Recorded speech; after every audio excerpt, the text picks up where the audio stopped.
there's actually two things here. It's driving traffic and converting sales, and they're actually quite different for me. What drives traffic to my business is really blogging.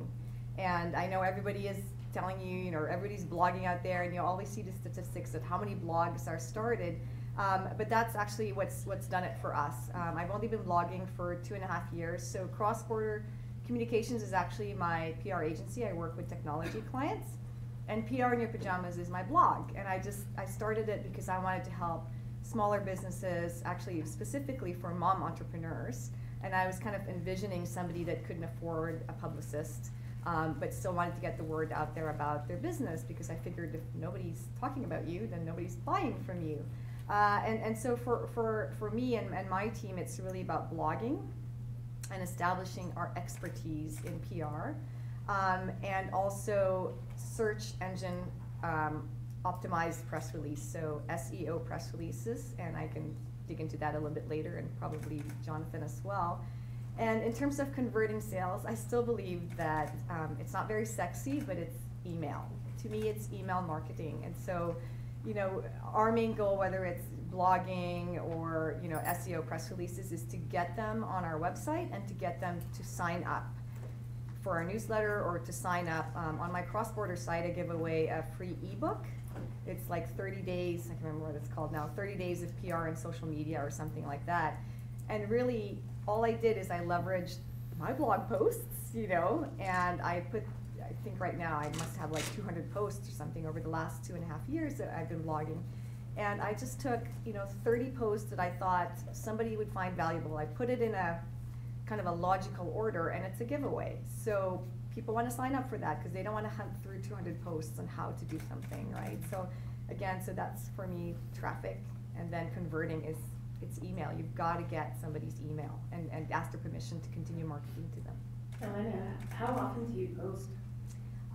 You know, I'm not one of those diligent bloggers. So when I started, I think the first year I was all over the place, and then I really saw results when I said to myself, maybe about 1.5 years ago, okay, I'm going to blog once a week. That's all, once a week.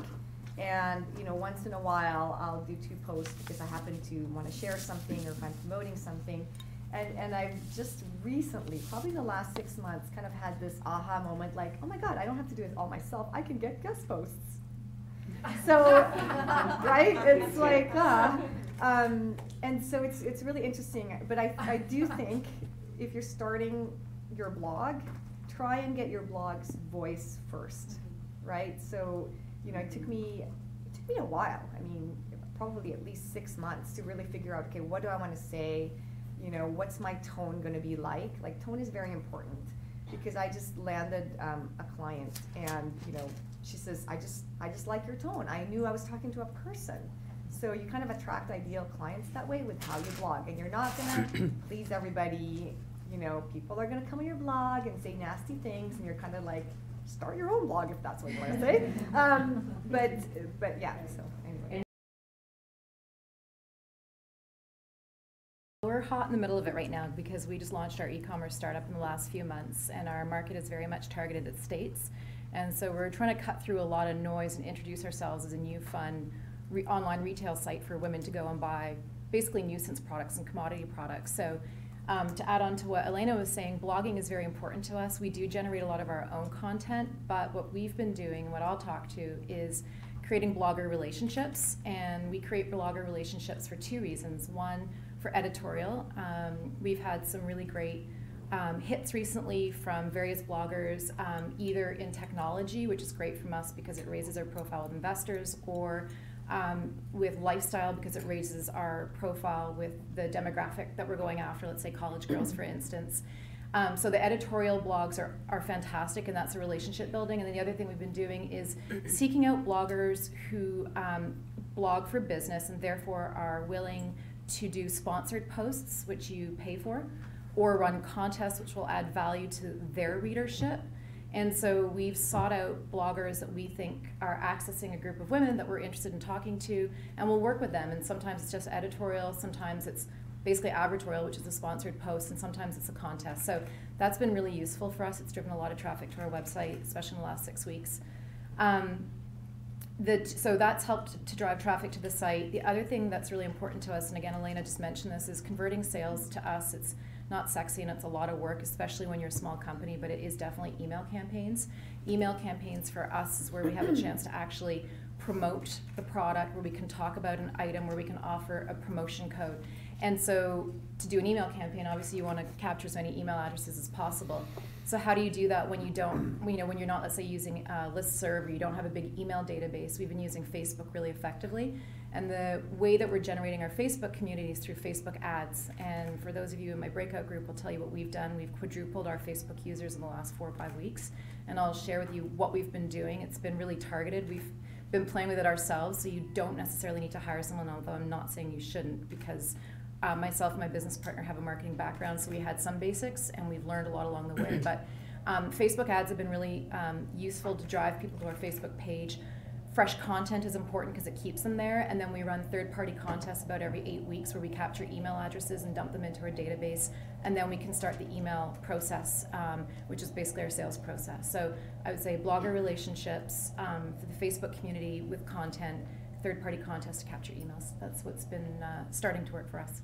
Wow. I would say more than anything else that keeping on top of the current trends in internet marketing are huge for Cymax and for me as a consultant. So this involves reading, the blogs that Google has, following different thought leaders on Twitter, that type of thing. I wouldn't say that there's one specific secret sauce that we have. I think that internet marketing as a whole changes constantly. We do quite well with a combination of things like SEO. So constantly improving the content and the general offering and user experience of our website. Pay-per-click advertising on specifically Google, so Google AdWords, including new things, new products that they're offering, like Google retargeting ads. We've seen quite a bit of success with that. And then I don't know why you guys are knocking email marketing so much. I think it's really cool. But we do loads of email marketing, everything from reach back campaigns, which I'll talk about a little bit later, to just typical, sales and promotion that way. We also mix in quite a bit of social media. It all kind of ties in together. But I think that in terms of developing, the secret sauce that really will work for your company, it's information. Like there's that, famous saying, information is power. A lot of the people that I work with that are, have 10 years of experience, what we all have in common is that we'll read 2-3 hours out of our day, literally researching what other people have done, looking at other people's ideas. It's not only limited to the internet marketing space. We'll look at, branding and usability and whatever it is that applies to whatever campaign it is that we're working on. But that basically ties it all in together. And so I guess my message here is that there isn't really a secret sauce. It's ever evolving sauce. You're constantly tasting it and adding new ingredients, kind of thing. And that's how we make it work. Well, I love email marketing, so that's I think email marketing is still very much alive. And I think one of the things to remember is when you actually get the emails, what do you do with them? And if you don't have the emails, how do you get those emails? One of the things that's worked for me this year, and really kind of the end of last year as well, is product launch sequences or product launch formulas. And the idea there is if you have a product or service idea, being able to sequence that and release it to your market using technologies and kind of techniques that are available today that weren't available before. So for example, there's a concept called the flycatcher.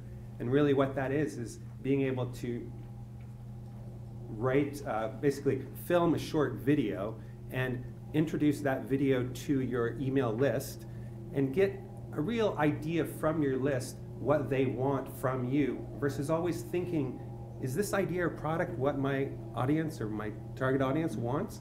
Being able to get that feedback in a way that is structured and systematic to where when you release that product or service to the market, you can create a lot of buzz and really great results in sales and really just have a really nice release to the market versus just kind of, here, we think this is what our target audience wants, or we think this is what our prospect wants.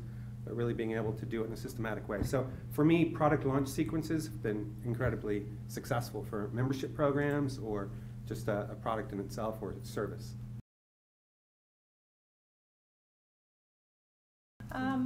So my website is about, we're in our 6th year now.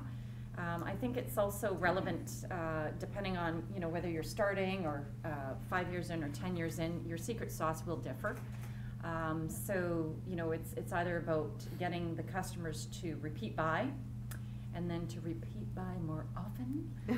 And then of course to find new customers. So my secret sauce in terms of finding new customers is trying to find a popular brand to add to my website, to add to our portfolio, let's put it that way. So we go into Google AdWords and we look up search and we just find out, you know, how popular is this brand in terms of people searching online. So if it is popular, then we deem it to be a go. The other part, of course, is making sure that I like this supplier and that, you know, we'll get terms and they have a marketing campaign as well. I mean, doing anything online too, it's all about offering a free thing. And I was just reading Predictably Irrational by Dan O'Reilly, and he's all about the free gift. You know, everybody wants something free.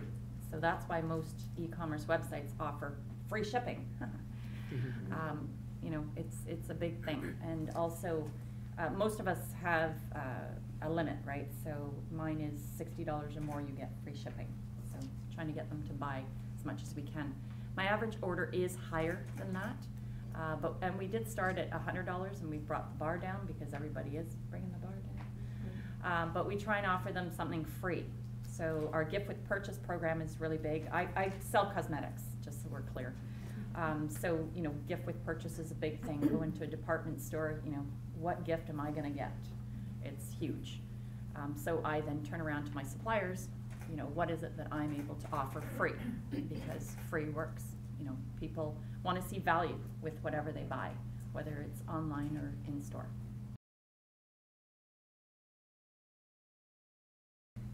So this quote is from Gary Vaynerchuk. Does everybody know who Gary Vaynerchuk is? Right. So he said, "Content is king, but marketing is queen," and she rules the house or something like that.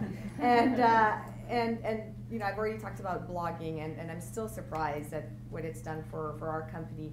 But you know, really, the question is, okay, once you blog, what do you do with it, right? How do you get people's eyeballs to your blog? And I've you know, 2 years ago at kind of the same time, I stumbled onto Twitter, you know, and I think for somebody in PR, I was actually probably very late to it. So I only got onto Twitter, you know, 2 years ago, kind of fumbling my way around. I still fumble my way around, by the way, for those of you. Who's on Twitter? Yeah, who doesn't quite know what to do on Twitter? Okay. Yeah, sometimes I'm like that too. So to me, it's like you've just got to relax on Twitter. But I found that blogging, you know, I automatically push it out to my social networks. And I think Twitter for me, when I kind of figured out, oh, I can just be myself. You don't have to be a robot on there. You can talk about, like, some people get really uptight. And honestly, what I've found is that the relationships that I've built on Twitter, it's about me being me, you know? And gotten contracts off of Twitter, right? Like one tweet and suddenly I've gotten a contract. And I find that with Twitter, I'm very strategic about it. So I am on Twitter to meet journalists because I'm in PR. So you know, every journalist is now on Twitter. And the ones that won't answer my email for some reason talk to me on Twitter. So everybody should be doing that, right? I've placed clients from Twitter. So, you know, Jillian Shaw, I think there's somebody here from the Vancouver Sun, but Jillian Shaw, you know, tweeted once. Is Jillian here? I'm actually here. Oh, there you She's probably tweeting. So, you know, you tweeted like your colleague was looking to do an ADHD story. Do you remember that? Oh, yes, I remember. Right? Yes. Hello. And I happen, you know, to know someone and put them together. And it's like, you know, they want to help, right? So, and if it's easy for them to say, hey, I'm looking for something, and people respond, and it's an article. So people also, it's so funny, people always say, well, I don't think you're using Twitter correctly. And I'm like, well, you know, I don't actually have all my personal conversations on Twitter. Twitter is about, you know, you share valuable information, you converse with people, but honestly, most of the most interesting conversations happen off. I think Twitter is about, you know, connecting with influencers, connecting with, I don't know, A-listers, whatever it might be, building a relationship, and then you take it off. Like, we go on Skype after that, we go on email, we meet for coffee. So, but, you know, it's funny that I'm in PR, you know how they say, like, plumbers have the worst plumbing, marketers have the worst marketing. I never do PR for myself. You know, we're too busy doing it for clients. All I've done is blog and get on Twitter, and for some reason, all these articles seem to come out about me, or I get requests for interviews, or, you know, once in a while somebody says, oh my God, you're in Forbes, and I'm like, how did I get there? And it's just being out there, sharing what you know with people, being helpful, right? And it's working. And it's working. Awesome. Does anybody from the panel have anything to add to that? Go ahead. Yeah. Do you want to go first? Or? Go ahead. Okay. So at Cymax, so I do consulting, and I also work at Cymax, which is a big e-commerce company. My role there is purely SEO, more or less. And recently, Google has shifted its algorithmic focus in terms of how it ranks and returns web pages and search results to content as opposed to links. So there's always, you know, the on-site signals that have to do with the way your website is constructed itself, and then there's off-site signals like, you know, mentions in social media, how people link to you, how frequently they link to you, how your competitors are doing, and that type of thing. So Google had an update recently called the Panda update. You might have heard of it. In the SEO world, it's really big news, super geeky. It affected about 35% of sites, and it had to do with the uniqueness and overall quality of your content. So for e-commerce companies, that's tough because a lot of what we deal with is, you know, we'll have all these products. They're not always our products. We don't manufacture them. We kind of sell other people's stuff. So they'll give us, you know, the description of their particular product or whatever it may be, and it's duplicated, which means that we have a lot of, like, quote unquote low quality content on our site, even though the user experience of the site itself might be really great. So we were battling this issue and trying to figure out, you know, what to do, and we realized that there's a lot of tools out there that can actually help you figure out, you know, what content you should be creating on your website. And one of them, like you were mentioning, is the Google AdWords keyword tool. Which you can basically use for keyword research. You can see what the most popular variations of the terms people are actually using to search for things online are, and you might find that in your content strategy there's actually a gap here and there, or a hole. There's all these keywords people are typing in to search for, and you don't actually have any content that addresses that. So you can essentially grow out entirely new, you know, areas of content. For us, we're a furniture retailer. And other home goods. We realize that there's lots of people talking about things like, you know, the safety of cribs and recalls of different types of furniture, and we really didn't have anything on our sites to address that prior to you know, Google shifting its focus and us doing this. So my, you know, take on this question is, you know, figure out what people are asking online. Every search is a query, right? Every search is really a question that someone's asking. It's just that instead of, you know, offline someone saying, you know, how big is this pair of yoga pants, or what is the price of a pair of yoga pants, they're actually just typing into Google yoga pants cost or yoga pants size. You've got to kind of figure out what it is that they're really asking, whether it be through keyword research or a focus group or just interviewing your customers and actually talking to them. And then, you know, the content on your site should reflect that. And what we've seen is that Google will reward you for really high quality content that does address the questions that people are actually asking search engines online. Yeah, I know some of the early mistakes that we made was we assumed people were searching for certain words, but what your customers are actually searching are completely different. The words are completely different than what you think they're searching for. So it's really important to think like your customer and use the right tools to do the searches. So Gordon, did you have something to add to that one? I do. SEO seems to be shifting and changing, as Jonathan just mentioned with the Panda update. I'm curious as to how many people in the room have Google Plus pages. Because that, as of last week, seems to be one of the big shifts that's about to happen, because they've announced Google Plus business pages. And that's going to affect your SEO ranking significantly, knowing that Google, it's their search engine, they want to compete with Facebook. Google Plus business pages will affect how you rank in search, and knowing that they're also, you know, they own YouTube, so you combine YouTube, Google, and Google Plus, it's no longer, oh, is Google Plus really going to be something that everyone was saying, you know, 2 months ago? Now, business pages are real. It happened literally last week, and it's something to consider. It's easy to set up a page, but you need to pay attention, because it's moving so quick, and if you're just focusing on one piece of SEO, you could miss out. Thank you for that. I think we're all leaving here tonight. We're all going to set up Make our your Google Plus pages. Exactly. Awesome. Thank you for that. Katrina, we're going to move on to our next question. The modern web shop employs a design-oriented aesthetic, creating a visually pleasing experience of online shopping. What choices have you made regarding the design of your site to distinguish your online business, and what has provided the greatest return on investment? So I'm going to start with a caveat, which is that in spite of having been in marketing and had the benefit of a budget to build out other people's websites, currently we're in the middle of building out our new e-commerce site. So I'm going to share this with you as my journey of the last 6 months, as opposed to putting myself forth as an e-commerce expert. I think e-commerce sites, as I'm coming to learn right now, they're some of the hardest sites to design because of the battle between form and function. I'm going to read some of my notes because I think it's going to be more coherent and valuable for everybody here. So I think there's a battle between form and function, between usability and aesthetic, and it's trying to find that balance. And it's easy to lean too far to one or too far to the other, and we're course correcting probably every week or two right now.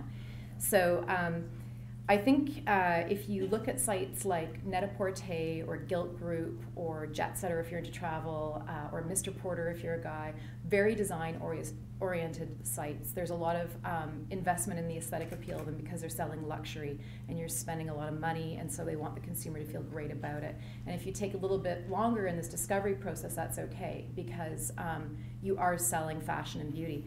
I think when you come to commodity sites, which a lot of people are selling commodities, we are, it is my opinion only that the design aesthetic often falls away in lieu of simplicity. So clearly Amazon has it right when it comes to conversions.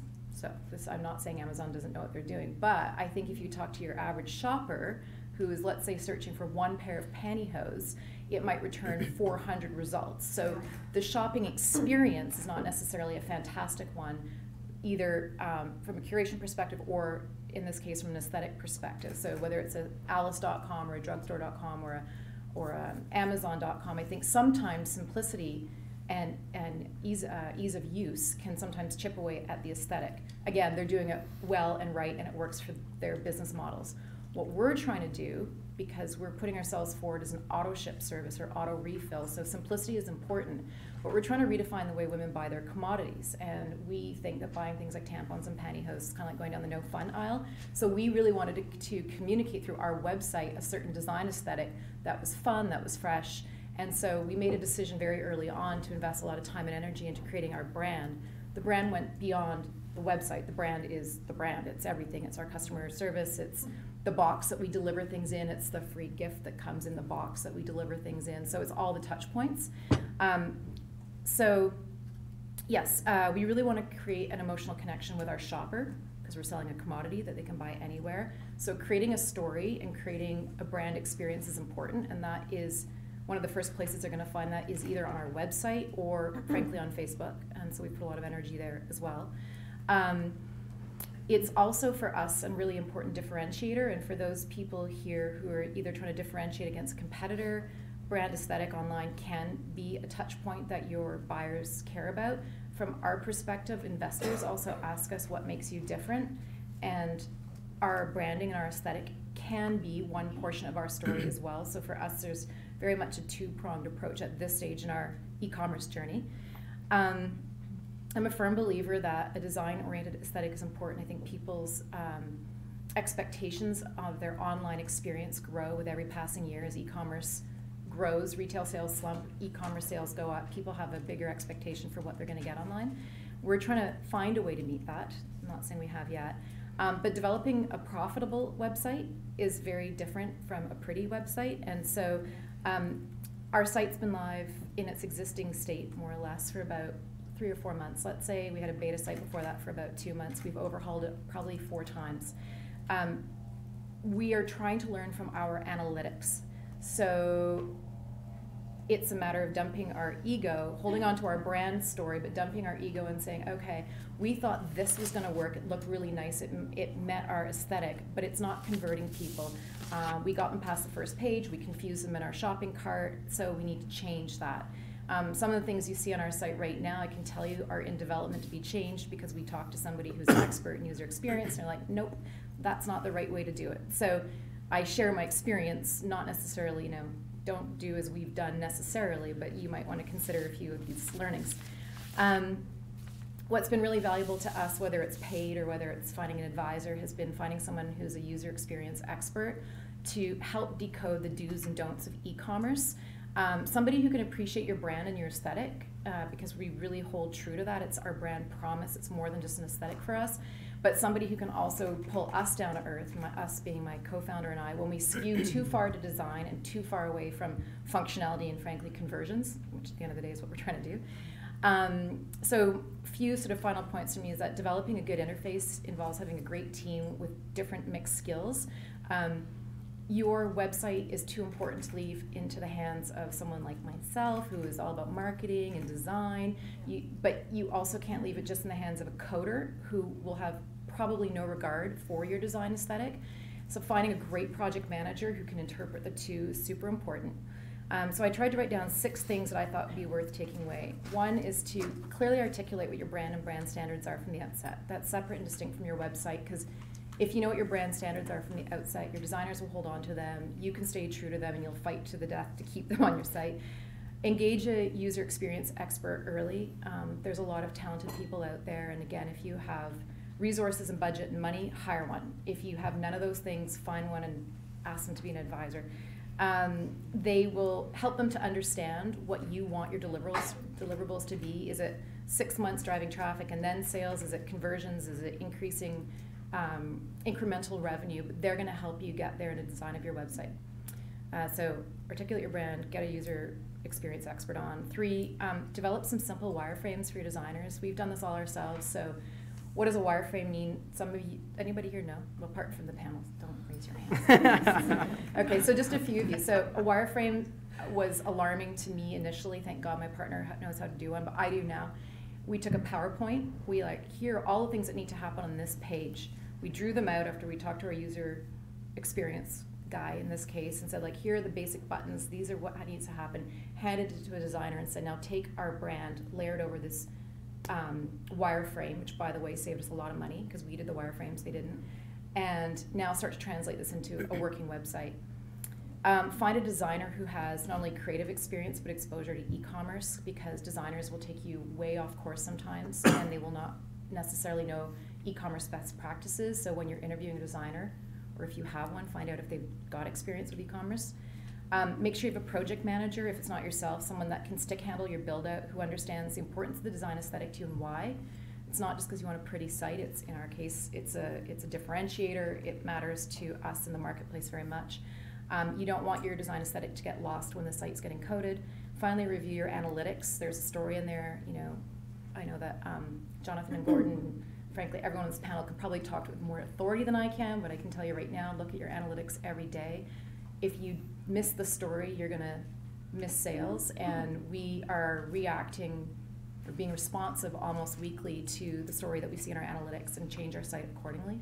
I'd probably change it every 2 weeks if I could iterate that quickly, but we can't keep on top of ourselves. So those are the 6 things I would share with you from our experience today, and also from my years of working with companies like IntraWest and Opus Hotels and Rick Hansen Foundation.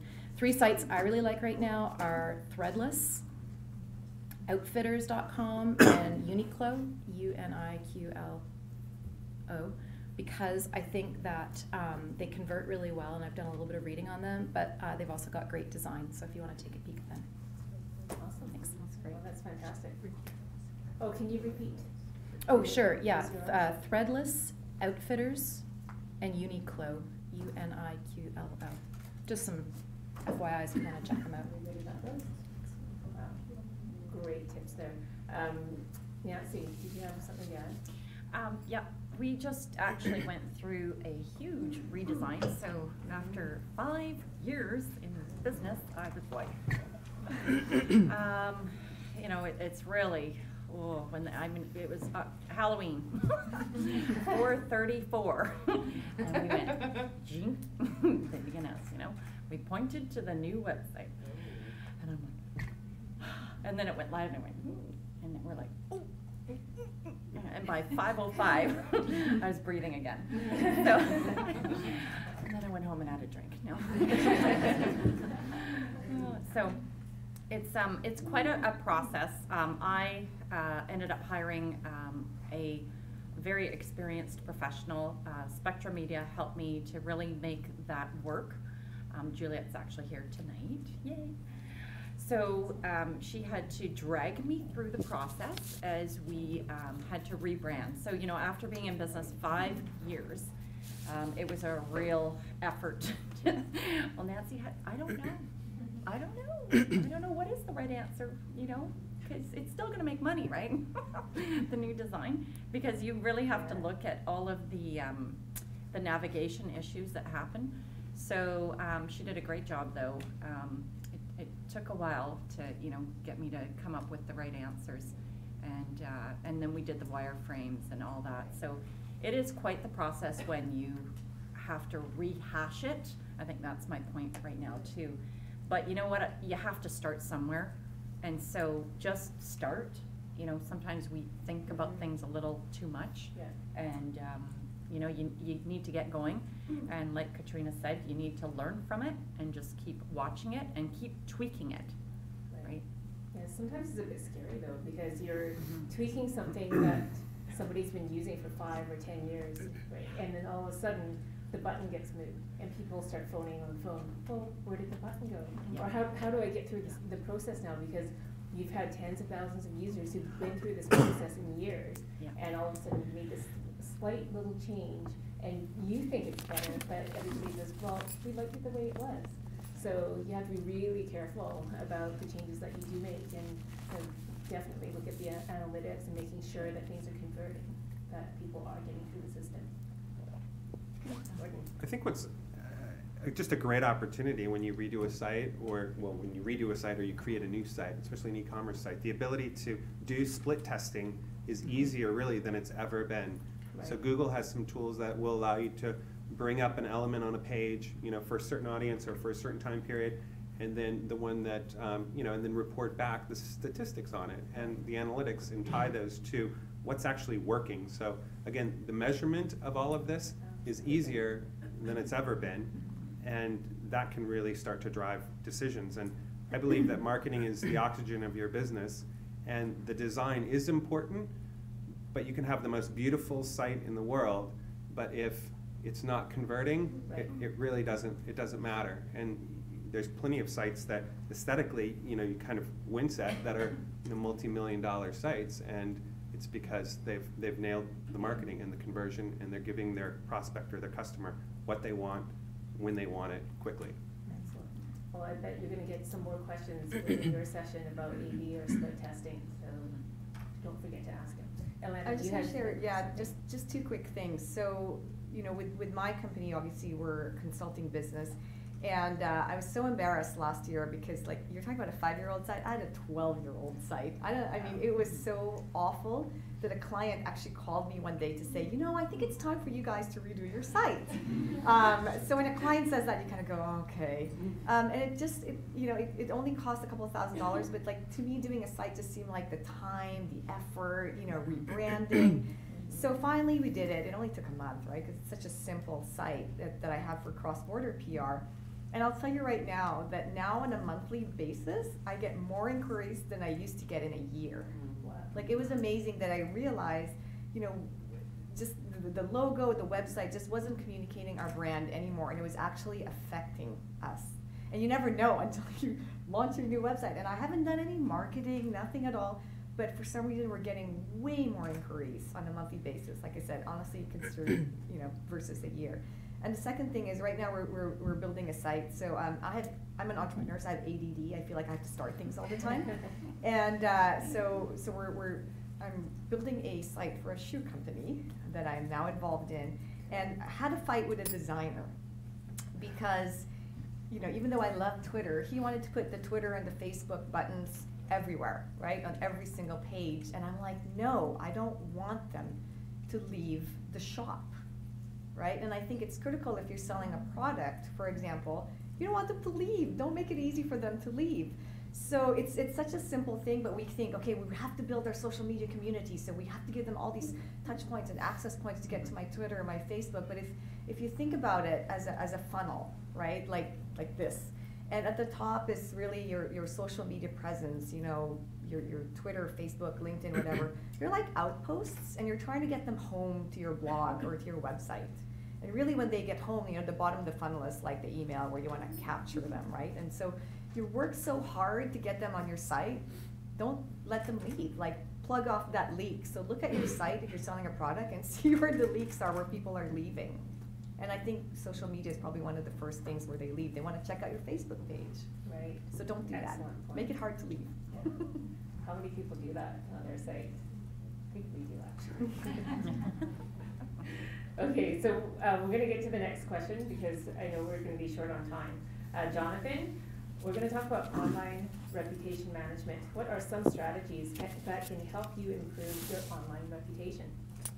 Okay, there's a quote that I really like by Jeff Bezos, who is the founder and CEO of Amazon.com, and Jeff is pretty famous for saying that if you make customers unhappy in the physical world, they might each tell 6 of their friends. If you make customers unhappy on the internet, they might each tell 6,000 of their friends. So whether you like it or not, people are going to be talking about your brand online, and the more successful your business becomes, the more and more this is bound to happen. So today's web is a very social web, and your brand is definitely not an island. And so there's more need than ever, basically, to be proactive in the way that we approach reputation management online. So in the e-commerce world, we know that when someone is about to make a purchase decision on your site, it's not uncommon for them to actually leave your site temporarily and then research your site, research your business. And they do this because if they've never heard of you before, and even in some cases where they have heard of you before, they want to know, 1, that your business is going to do what it says it's going to do, and 2, they want to be confident and develop enough trust in that your business is a safe place for them to put their money online. So basically, as they're doing research, if they encounter, a myriad of really negative reviews, this can actually dissuade them from completing a transaction on your website. They might actually leave. But similarly, if they encounter a multitude of really positive reviews, that can give them the confidence and the trust that I mentioned that they need to complete a transaction on your site. So to me, in my opinion, reputation management is largely about reaching out to the people who have had really positive experiences with your company and engaging them somehow to have them share these experiences in places that people are going to look at your company online. So one tactic that I've seen a number of different companies use that's quite successful is, again, going back to email marketing, which we all seem to love here. It's called an email marketing reach-back campaign. I think that if you actually Google that term, you can find some pretty cool information on it. It's very simple. You basically segment your database, or if you just have a list of people that have given you their email address because they've all made transactions on your website, you can just kind of go through that as well. But you filter your database to figure out who was actually a happy customer. So if this is on a very large scale, what that means is that you're excluding people who returned an item. You're excluding people who asked for a refund. Hopefully these are very small segments, right? But you're trying to leave those people out of the equation, and then generally what you're left with after the exclusion process is a list of people who probably were happy. The problem is that, I guess, what you're doing, in segmenting like this is that an unhappy customer really needs no motivation to kind of talk about you online and say negative things, whereas what I've seen from some of my experiences is that often a happy customer is actually also a silent customer. So they make a purchase online, they get exactly what they thought they were going to get, they're happy, and that's it. They don't need to go and complain anywhere and make a big fuss. So emailing those people and then providing them with some sort of incentive to actually go and talk about you online in a positive way is a very powerful thing. The email might be something along the lines of, hey, thank you for shopping with us. We'd love to hear about your experience online. If you'd be willing to, share your take on how it was doing business with us on this forum or this review site or even in our own social media.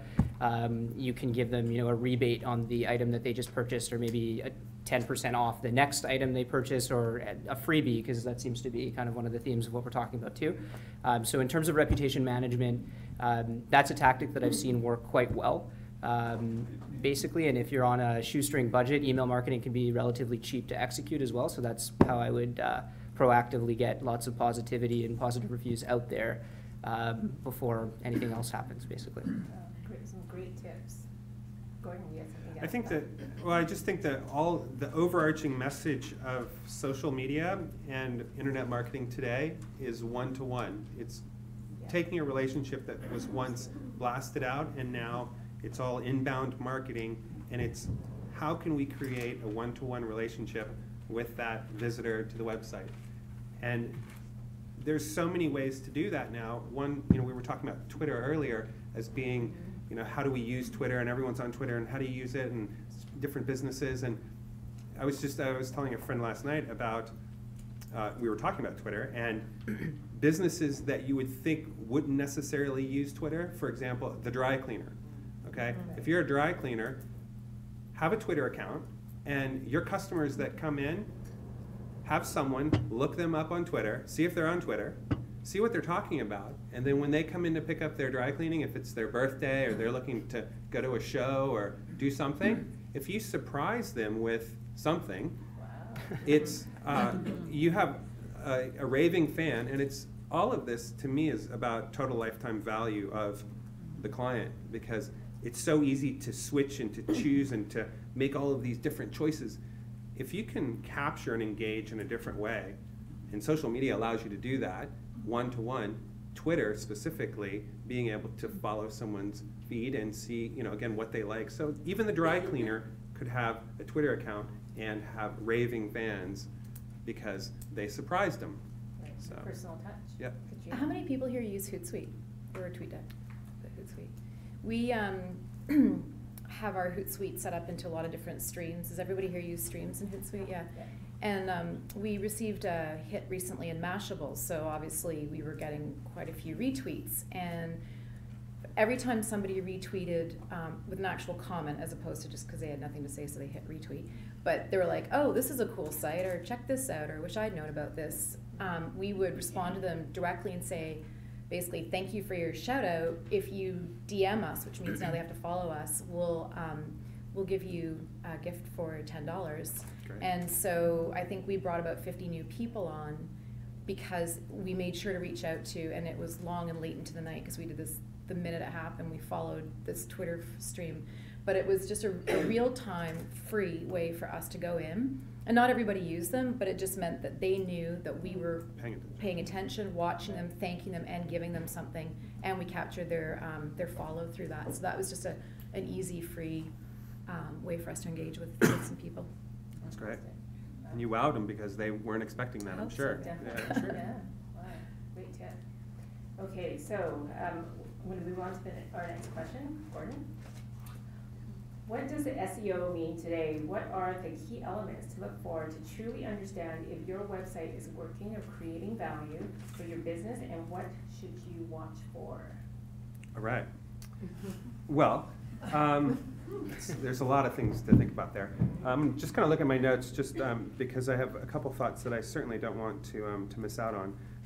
First, it's realizing that the value of the site to the business, that's one way to look at it, but it's the value to the visitor and the prospect is really, I believe, where it's at. So to create the value and be thinking of what are they going to get from the site, what's the value, because you really only have 4 to 8 seconds to show that in a way that that will either keep them going or, unfortunately, click away. So, I think that there's really a few key elements that I like to focus on when thinking through, are we giving value to the visitor and the prospect or the customer? And it really starts with what is the business objective of the site? Why do we have this site? And thinking through, is it to generate more leads? Is it to sell a physical or digital product? Is it to get more registrations? So thinking through and understanding the business objectives first will determine if the design and the marketing will meet those objectives. So that's kind of the first element that I think through. And there's really kind of three that I'm going to mention here. The second one is, what's the most desired action? What do you want the prospect to do when they land on the site? And is there a call to action for them to do it? So many times you go to a website and there's so many choices, people get lost and they don't understand what to do. And that shows leadership when you have a directive saying, do this, start here, giving some clear indication of what you want them to do. So that most desired action is really important, and that's really led by the call to action. And then third, remembering that people do business with who they know, trust, and like, and how are you showing that, not just telling them that here we're great, but how are you showing them that that they should know, like, and trust you. And you can do that with video testimonials and things that in the past might have been more difficult are easier to do today. And it's so important just to make sure that that you're showing it, not just telling it. And so those 3 points, I think understanding what the objectives are of your website first and foremost, making sure that there's a most desired action, and that's driven by the call to action on the site. And then third, making sure that you're showing that people can know, like, and trust you through the website. Great. Is there anybody from the panel? Nancy, is something yet?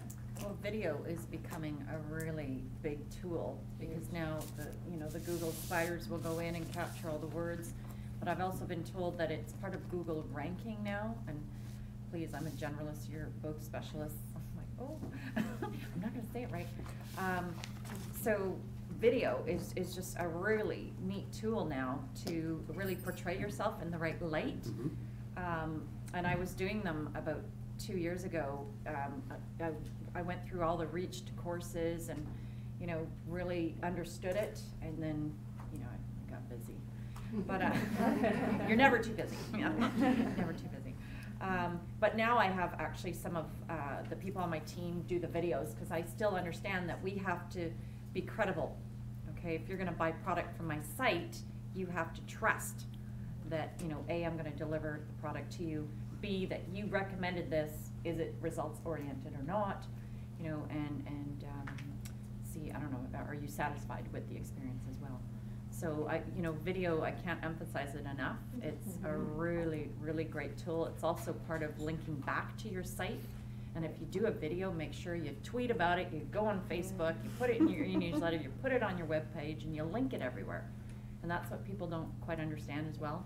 And it's SEO, right? All the keywords that you add into the video, into the YouTube caption, the descriptor. Yep. So you basically create another little website by creating your YouTube group.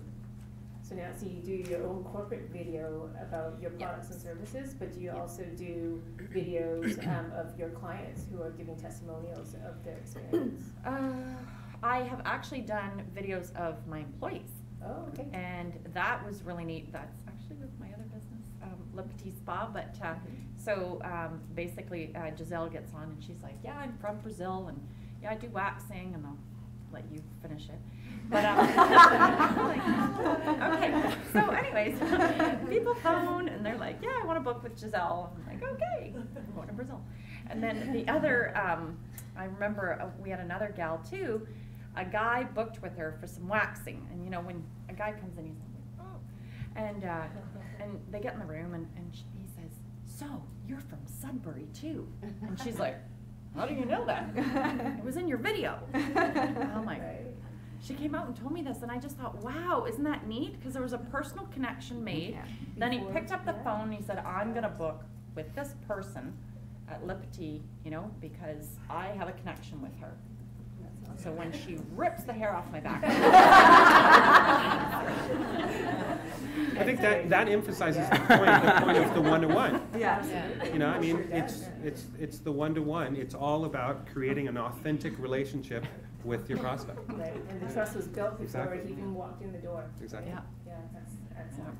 Elena? So I just want to add to that, you know, like we talk about the one-to-one, and everybody here is probably, you know, marketing business to business, right? Like we all know B2B. Yeah. And I think the shift that's happening is really you're marketing B2P.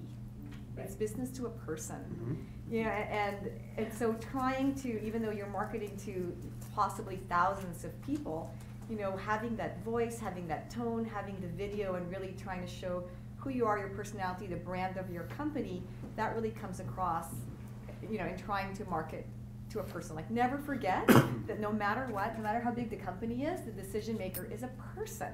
So what are they looking for? What are they afraid of? You know, what's keeping them up at night? Like, these are the questions I ask my client is, what is your customer, you know, when they go to bed, what is keeping them up at night? What are they most afraid of that you can solve? And no matter what we're doing, whether it's a technology client that I'm representing, you know, when we write, we're trying to write, like, I don't know if you guys have noticed, but there's really been a shift in marketing communications where it's a lot more casual, right? Because that's how we talk, that's how we relate to a person.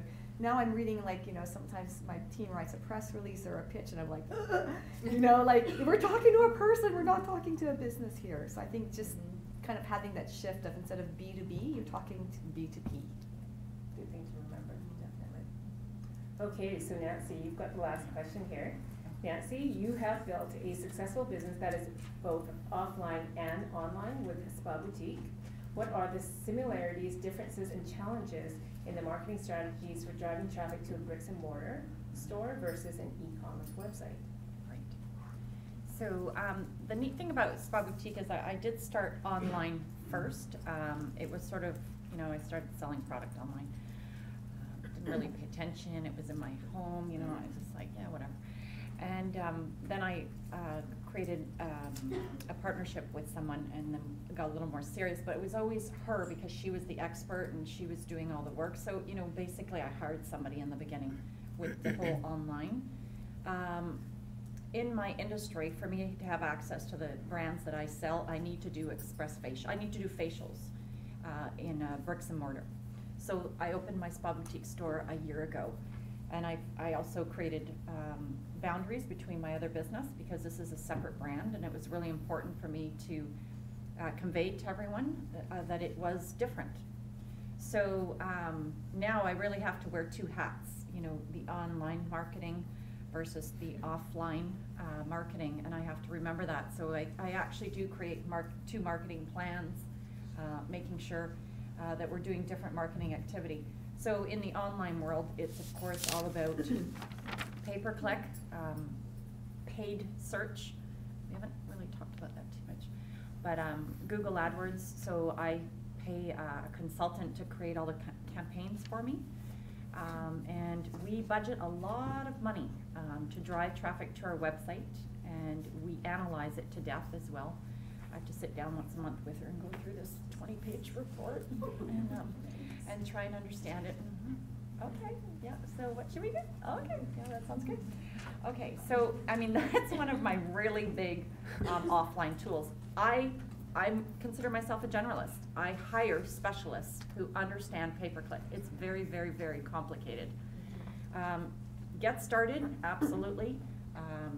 Google does they have tutorials and all that. You can try and figure it out, but as you spend more and more money, you know, might want to hire a consultant.